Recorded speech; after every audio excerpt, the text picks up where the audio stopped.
కాసేపట్లో అత్తయ్య వస్తుంది. శ్యామ సంగతేంటో తెలుస్తుంది. అవును, తెలుస్తుంది. ఫ్యాక్టరీకి అని చెప్పొచ్చిన శ్యామ ఇక్కడ లేదు అంటే కొంపదీసి అదే కృష్ణ తులసిగా ఎఫ్ఎం స్టేషన్కి వెళ్ళుంటుందా?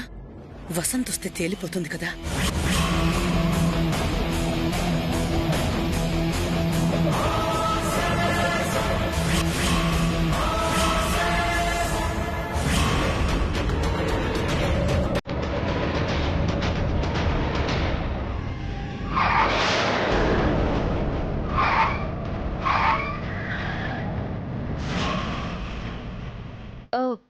ఏమైందండి? చెక్ చేస్తాను మేడం.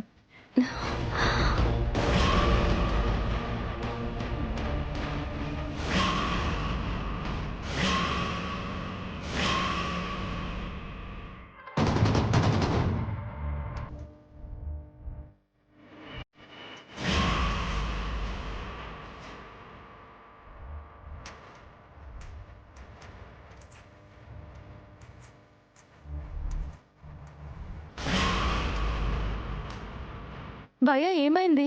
ఆటో పాడైంది మేడం, మీరు వేరే ఆటో చూసుకోండి.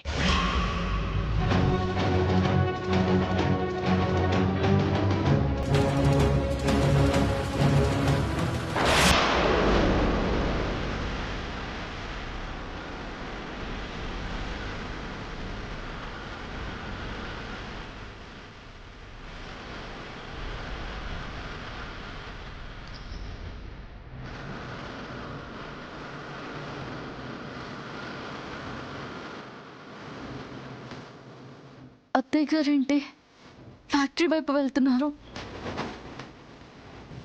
కొంపదీసి ఐశ్వర్య అక్క నేను ఫ్యాక్టరీలో లేనని చెప్పి అత్తయ్య గారిని ఫ్యాక్టరీకి పిలిచిందా ఏంటి? ఇంకొక 5 నిమిషాల్లో అత్తయ్య వచ్చేస్తుంది. అవునవును, ఇంకో 5 నిమిషాల్లో శ్యామ బతుకు బయటపడిపోతుంది. సమయానికి ఒక్క ఆటో కూడా రావడం లేదు. నడిచి వెళ్ళిపోవడం మంచిదేమో.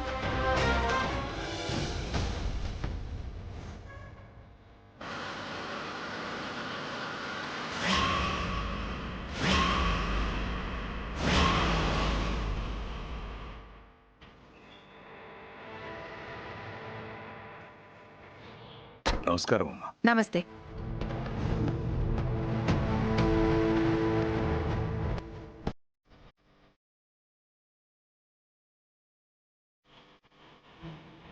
రండి అత్తయ్య రండి. శ్యామ ఫ్యాక్టరీకి అని చెప్పొచ్చి ఎక్కడికో వెళ్ళిపోయింది అత్తయ్య. ఇలా ఎవరికీ చెప్పకుండా దొంగచాటుగా ఎక్కడికి వెళ్ళిపోయి ఉంటుంది శ్యామ? దొంగ బుద్ధి ఉన్న వాళ్లే, దొంగ పని చేసేవాళ్లే ఇలా దొంగచాటుగా వెళ్తుంటారు. రండత్తయ్య చూద్దరు గాని. రండి.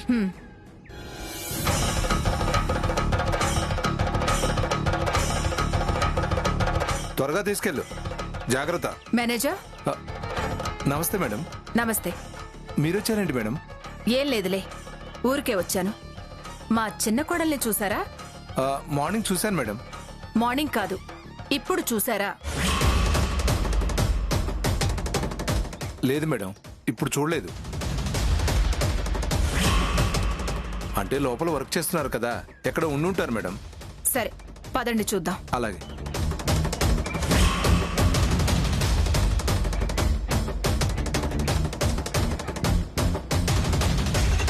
రండి మేడం. ఇదిగో అమ్మాయి. నమస్తే మేడం. మా శ్యామ ఎక్కడుందో తెలుసా? తెలీదు మేడం. సరే నువ్వెళ్ళు.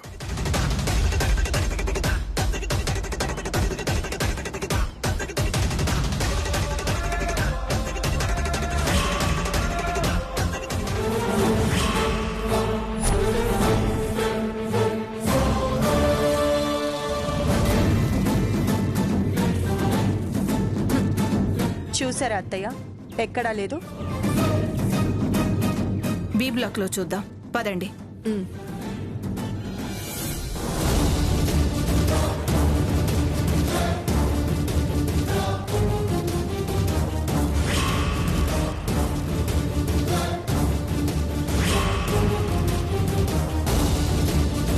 రండి.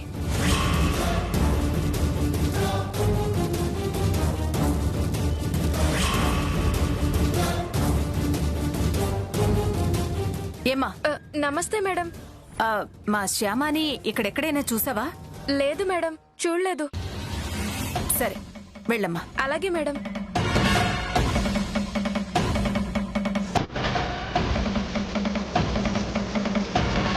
ఇదిగో అమ్మాయి,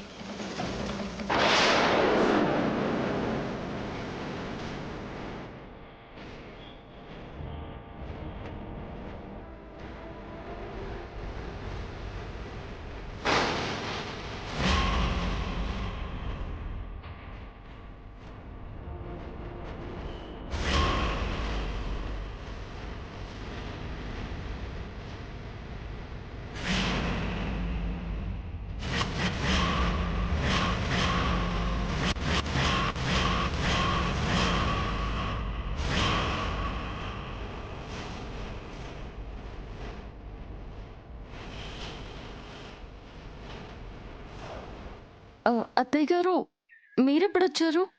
నువ్విక్కడ లేవని ఐశ్వర్య ఫోన్ చేస్తే నేను ఇక్కడికి వచ్చాను. ఇక్కడికి వచ్చిన నేను ఇక్కడ లేకుండా ఎక్కడికి పోతాను అత్తయ్య గారు?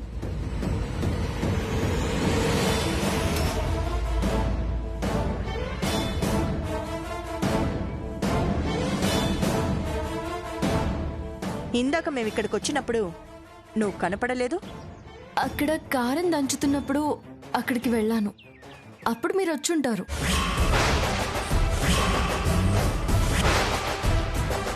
అయినా నేను ఇక్కడ కనపడకపోతే నాకు ఫోన్ చేసి అడగాలి గాని ఇంటి దగ్గర ఉన్న అత్తయ్య గారికి ఫోన్ చేయడం ఏంటక్కా?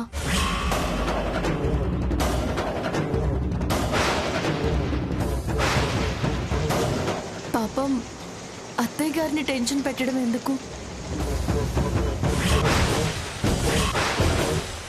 నిజమే ఐశ్వర్య, తను కనపడకపోతే తనకే ఫోన్ చేయొచ్చు కదా నువ్వు. నాకెందుకు ఫోన్ చేసావు నువ్వు?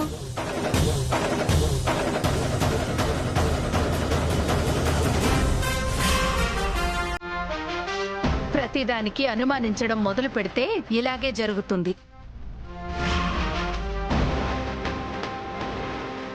కొంచెం నీ అనుమానపు బుద్ధి మార్చుకో. అక్క, అనుమానం పెనుభూతం అంటారు. అలాంటి భూతాన్ని వీలైనంత తొందరగా వదిలించుకుంటే మంచిది. సర్లే, అందరూ నీతులు చెప్పేవాళ్లే.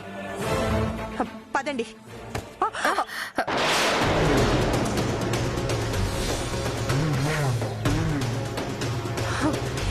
ఛ!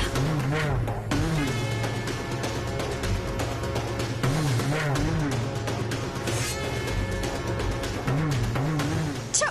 ఏయ్, కళ్ళు నెత్తికెక్కాయా నీకు? మనుషులు కనపడ్డం లేదా?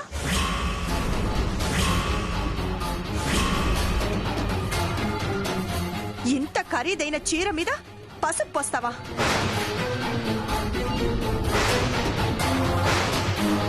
ఒళ్ళు కళ్ళు దగ్గర పెట్టుకొని పంచేయి, లేకపోతే ఆగండి ఆగండి.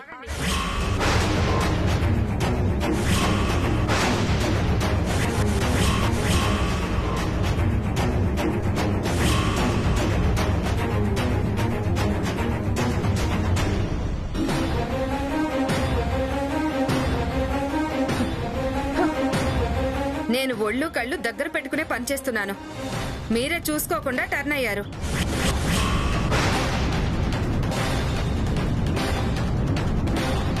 మీ చేయి తగిలితేనే పసుపు కింద పడింది.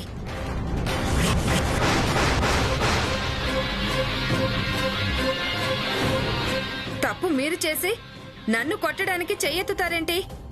ఏంటి ఏంటి వాగుతున్నావు?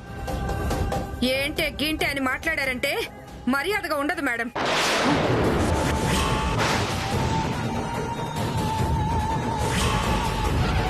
మేము కూలి వాళ్ళమే కానీ మర్యాద లేని వాళ్ళం కాదు మేడం. ఫ్యాక్టరీ ఓనర్ని నాకే ఎదురు చెప్తావా? నీ ఇష్టం వచ్చినట్టు మాట్లాడావంటే పీకేస్తా.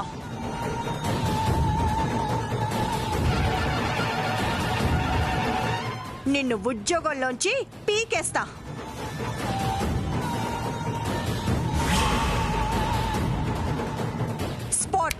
స్పాట్లోనే పీకేస్తా, ఉద్యోగంలోంచి పీకేస్తా. పీకేయండి చూద్దాం. ఏం పీకేస్తారో పీకేయండి చూద్దాం. నా తప్పు లేకుండా నన్ను ఉద్యోగంలోంచి తీసేస్తే మా వర్కర్స్ అందరూ స్ట్రైక్ చేస్తారు. గుర్తుపెట్టుకోండి మేడం.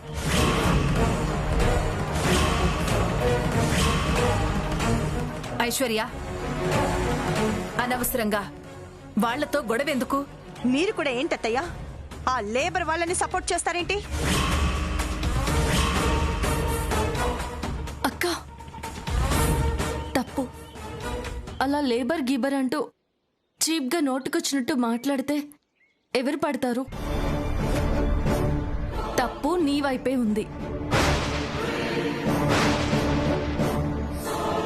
నీ చేయి తగిలే పసుపు కింద పడింది. నువ్వు సారీ చెప్పాల్సింది పోయి ఇంకా నోటికొచ్చినట్టు మాట్లాడి వాళ్ళకి కోపం తెప్పించావు. అందుకే ఆవిడ అలా మాట్లాడింది.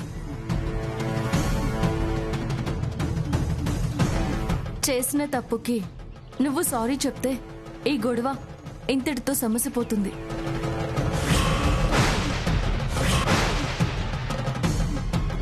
లేకపోతే చాలా దూరం పోతుంది.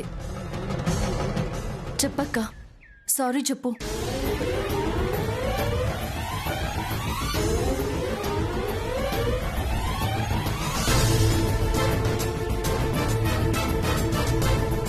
ఐశ్వర్య, ఏం ఆలోచిస్తున్నావు? చెప్పు సారీ.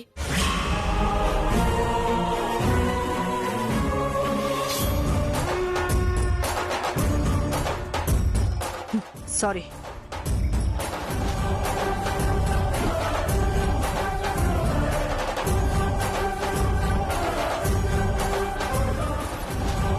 నువ్వు వెళ్ళమ్మా.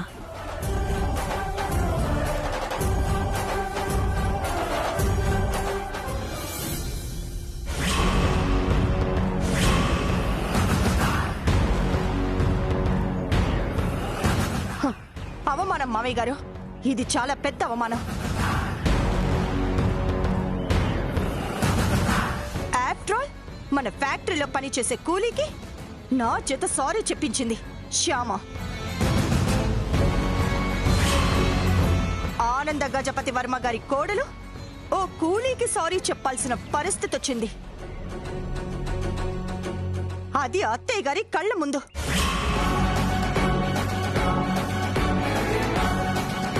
అత్తయ్య గారు కూడా సారీ చెప్పమనేసరికి తప్పనిసరి సారీ చెప్పాను. లేకపోతేనా ఆ కూలీని వెంటనే ఉద్యోగంలోంచి తీసేసేదాన్ని. నేను ఇంతలా మాట్లాడుతుంటే మీరేం మాట్లాడరేంటి మామయ్య గారు? నోర్మోయ్,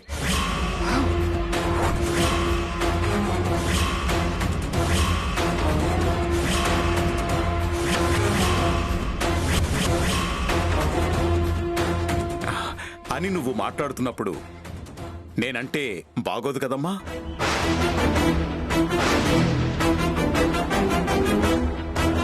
అందుకే నువ్వు చెప్పదలుచుకుంది మొత్తం చెప్పి నువ్వు నోరు మూసే వరకు సైలెంట్గా ఉందామనుకున్నాను. అంటే నేను అర్థం లేకుండా వాగుతున్నానంటారా? అర్థం లేకుండానే కాదు, అహంకారంతో కూడా మాట్లాడుతున్నావు.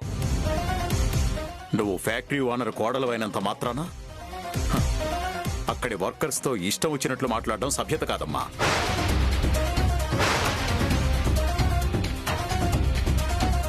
తప్పు నీ వైపు పెట్టుకుని వాళ్ళని తప్పు పట్టి వాళ్ళని తక్కువ చేసి మాట్లాడడం సంస్కారం కాదమ్మా.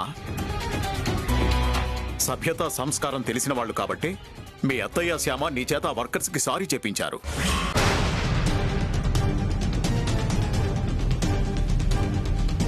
వాళ్ళకి మనం జీతం ఇస్తున్నాం కదా అని చెప్పి వాళ్ళ జీవితాల్ని శాసిస్తున్నాం అనుకోకూడదు. నిజానికి వాళ్ళు కష్టపడి పనిచేస్తేనే మనమిలాంటి ఏసీ రూముల్లో హ్యాపీగా ఉంటున్నాం.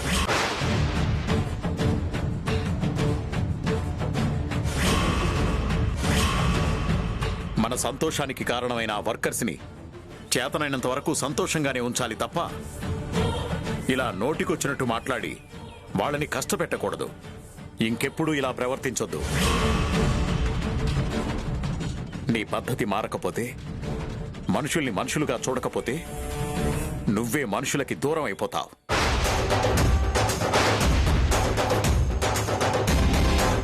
ఒంటరి దానివైపోతావు.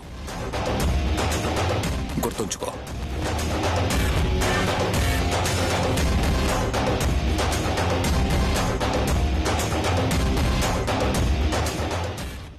నన్ను ఒంటరి దాన్ని చేసి అందరూ వెళ్ళిపోయారు కదా, చెప్తా మీ అందరికీ ఎలా సమాధానం చెప్పాలో చెప్తా.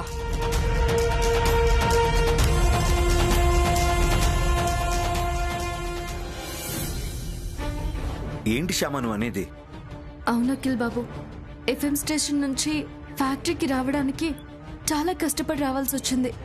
సమయానికి ఒక్క వెహికల్ కూడా దొరకలేదు. అతి కష్టం మీద ఫ్యాక్టరీకి వచ్చి అత్తయ్య గారి ముందు నిలబడ్డాను. నేను రావడం గనక కొంచెం ఆలస్యమై ఉంటే అత్తయ్య గారికి నా మీద అనుమానం వచ్చేది. చాలా పెద్ద గండమే గడిచింది శ్యామ. నువ్వు చాలా అదృష్టవంతురాలివి. నువ్వు మమ్మీకి చెప్పకుండా ఫ్యాక్టరీ నుంచి ఎక్కడికో వెళ్ళావనే విషయం మమ్మీకి తెలుసుంటే చాలా పెద్ద గొడవ జరుగుండేది. రేపటి నుంచి నేను ఫ్యాక్టరీకి వద్దు అనేది. అప్పుడు నువ్వు జాబ్ కూడా మానేయాల్సిన పరిస్థితి వచ్చేది. అవేమీ జరగకుండా సమయానికి అక్కడికి చేరుకొని మమ్మీకి ఏ అనుమానం రాకుండా చేశావు. అంతా నీ కన్నయ్య దయ. కన్నయ్య దయతో పాటు మీ అండదండలు కూడా నాకున్నాయి కాబట్టే ఇన్ని రోజులు కృష్ణ తులసి గురించి ఎవరికి తెలియకుండా, ఎవరికి అనుమానం రాకుండా చేయగలిగాను. కానీ కృష్ణ తులసిగా ఈ ఆర్జే ఉద్యోగం ఒక రకంగా నాకు కత్తి మీద సాములా అనిపిస్తుంది అఖిల్ బాబు. ఏ క్షణంలో ఏం జరుగుతుందో ఏమోనన్న భయం అనుక్షణం వెంటాడుతూనే ఉంది. శ్యామ, భయపడకు, భయపడద్దు. సమస్యలు, కష్టాలు నీ కొత్తేం కాదు. నీకెదురైనన్ని సమస్యలు ఎవ్వరికీ ఎదురై ఉండవు. నువ్వు పడ్డ కష్టాలు ఎవ్వరూ పడి ఉండరు. వాటన్నిటినీ ధైర్యంగా దాటుకుంటూ వచ్చావు. అలాగే ఈ ఆర్జే జాబ్ కూడా. ఎన్ని సమస్యలు ఎదురైనా దాటుకుంటూ, ఎన్ని కష్టాలు ఎదురైనా గట్టెక్కుతూ నీ జాబ్ నువ్వు చక్కగా చేసుకోగలుగుతావు. నువ్వే కృష్ణ తులసివి అని మమ్మీకి చెప్పేవరకే నీకు టెన్షన్. ఆ తర్వాత నాకు ఏ టెన్షన్ ఉండదు, నీకు ఏ టెన్షన్ ఉండదు. హ్యాపీగా జాబ్ చేసుకోవచ్చు. అవును అఖిల్ బాబు, కానీ ఆ రోజు ఎప్పుడొస్తుందో ఏంటో. వస్తుంది శ్యామ. తాతగారు వచ్చి మమ్మీ భయాన్ని పోగొట్టే రోజు తొందరలోనే వస్తుంది. ఆ రోజు కోసం ఎదురు చూస్తూ ఉంటాను అఖిల్ బాబు. శ్యామ, మనం అర్జెంటుగా బయటికి వెళ్ళాలి. ఎక్కడికి అఖిల్ బాబు? ఎక్కడికో చెప్తే గాని రావా? చచా, అలా ఎందుకంటాను అఖిల్ బాబు. మీతో పాటు అడవికి రమ్మన్నా వస్తాను. అడవికి తీసుకెళ్ళడానికి నేనేం రాముని కాదు. అలా సరదాగా బయటికి వెళ్దాం పద. పద. అలాగే అఖిల్ బాబు.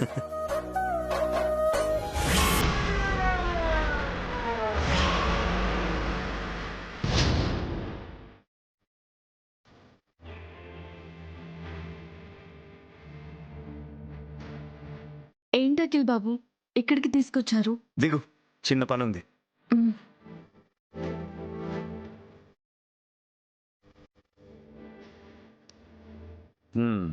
చిన్న పనా? ఏంటి అఖిల్ బాబు అది? కొంచెం వెయిట్ చేయి, నీకే తెలుస్తుంది.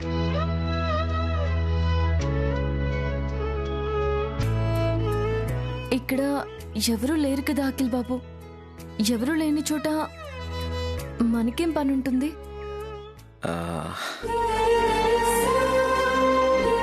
ఎవ్వరూ లేని చోట కొన్ని పనులుంటాయి.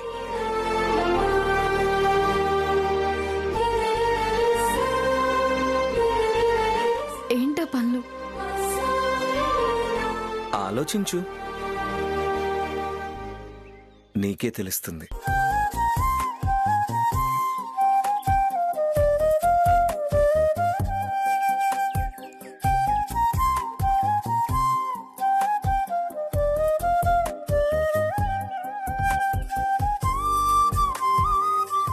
మొగుడు పెళ్ళాలు ఎవ్వరు లేని చోట ఏకాంతంగా ఉన్నప్పుడు ఏం పనులుండవా ఏంటి?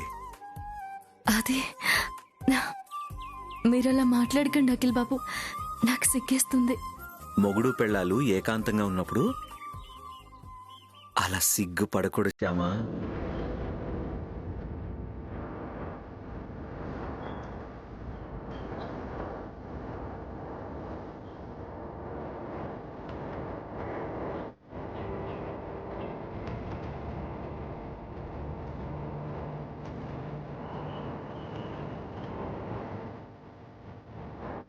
ఏకాంతం అంటే ఇంట్లో ఉన్నప్పుడే కాదు శ్యామ, ఇలా బయటకు వచ్చినప్పుడు, చుట్టుపక్కల ఎవ్వరూ లేనప్పుడు అది కూడా ఏకాంతమే.